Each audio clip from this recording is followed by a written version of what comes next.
Now I'm nervous. The cameras are rolling. We're doing it. We're doing it. All right.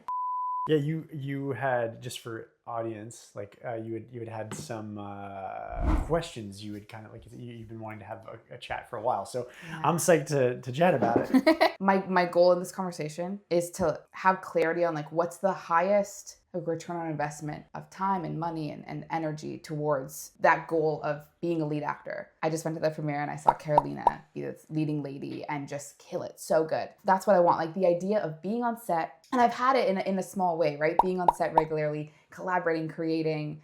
I love it. And I realized too that my life, I don't want to rely on set for this, but when I'm working on set, my priorities are so much more aligned. Like even outside of acting, I'm better able to say no. I'm better able to give myself permission to rest. Like all that stuff falls into place. But your video about going all in really helped me realize, okay, when I can't control when I'm gonna be on set, how do I go all in as an actor? And Fred Astaire is a big inspo for me. He was a great actor dancer. He was the best at what he did. What separates good from great? You see tons of actors come in. And so that's my main question for today and how it applies to me. Oh, what separates good from great?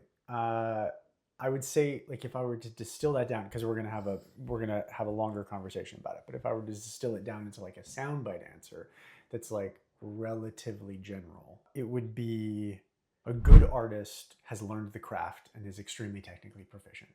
Most actors who stay at it for like 5 years or more are good.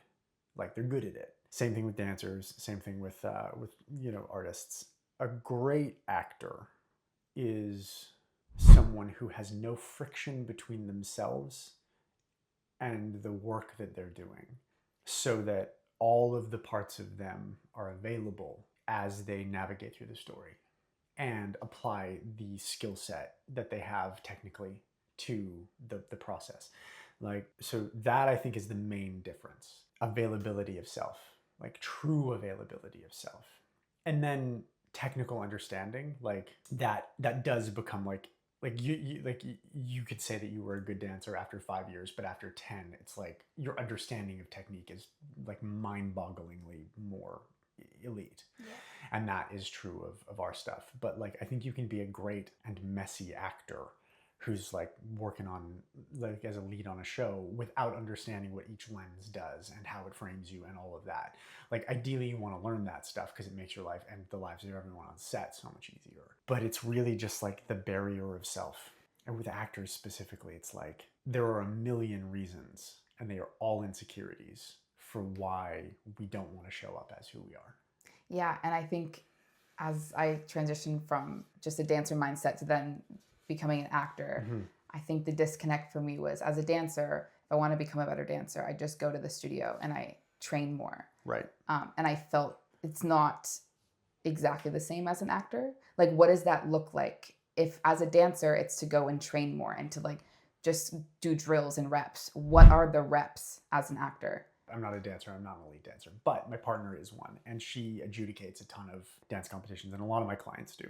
Most of the time, the notes that they talk about with troops that are really good has nothing to do with like, there's always the like complete extension, all of that stuff, but it's like, what is the story of what you're telling, and are you telling it? Like most of the notes at an elite level in dance boil down to, okay, cool, it was like good, but like, and why? Yeah. Right? Yeah. So thinking of yourself, like I don't necessarily agree with like I just put in a bunch of reps and then all of a sudden was a complete holistic artistic performer. Like I think the New York City Ballet would disagree with you. But it's like, I don't know, like I was just watching this thing about Leonardo DiCaprio and Django Unchained. There's that like famous scene at the table where he like smacks the table and he shattered a glass and he cut himself. What's the difference between an actor who's like, ouchie, ouchie, ouchie, ouch, cut, and an actor who like and just lets himself bleed and keeps going into the scene? I'm not saying that like this audience, I'm not saying like hurt yourself to act, but there's something about him where he was just like, fuck it, we ball. And I don't think it was like, I just took acting classes for exactly the right number of hours. Like, I just don't think that that's like that, because I've never taught that lesson.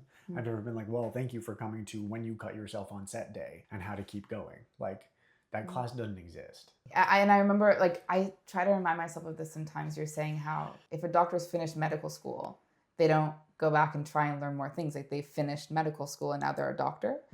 And although acting is a different profession, I can understand that once you're an actor, you're a professional actor. Like you've done like the main training for it, and now you are an actor. And I think that that is still something I'm trying to rewire my brain to understand. Yes. Well, and the lessons though never stop. Like for like the doctor analogy works and continues to work because I've talked about this a lot on my channel, but like one of my best friends is a surgeon, he's a cardiac surgeon, and every day there's new research. Like, but his life becomes about doing it better and learning how to do it better.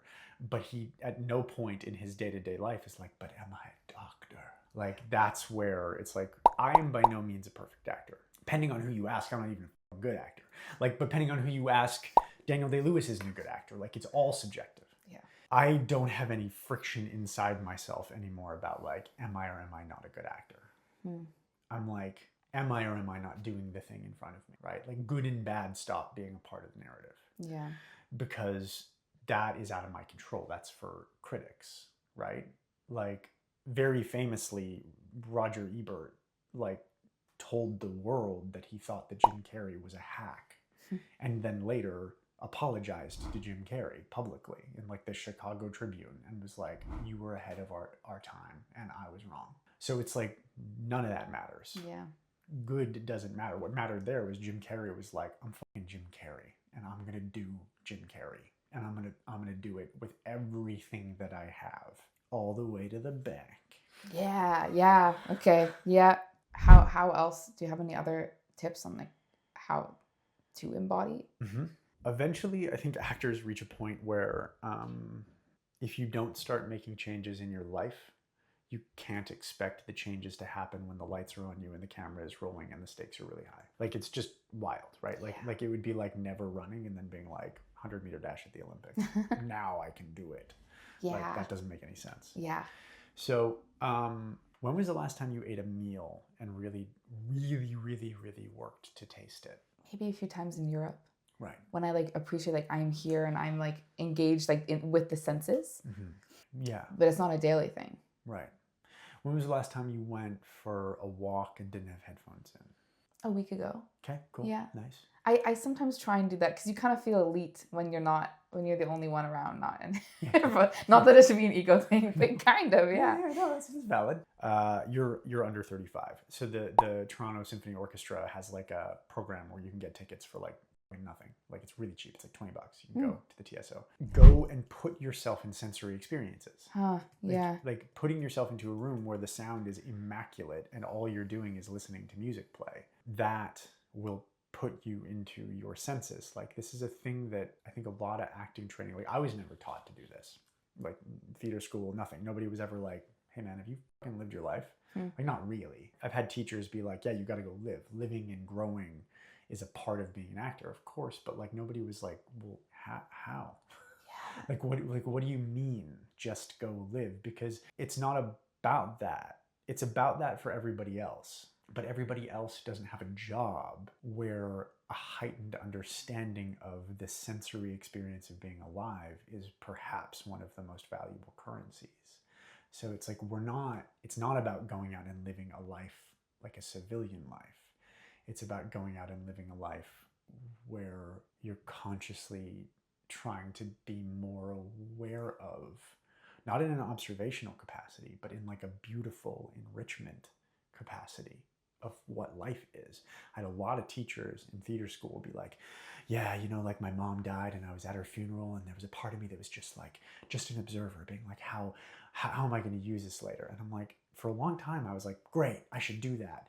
And then I like went to my grandma's funeral and I was like, I think that might have been bad advice. I might have just been somebody who was emotionally fucking stunted and hadn't worked in 3 decades. Instead, I think the narrative needs to be like, how can I optimize my mentality in life to just be as fucking addicted to the experience of it as I possibly can? Yeah. Because my brain hears that was gold, by the way. My brain hears that and is like, how do you time block that into your day? Like, that's not something you can structure into a 9 to 5. And write in your Notion page at the end of the day, I went to the symphony, and feel like, well, that wasn't really work.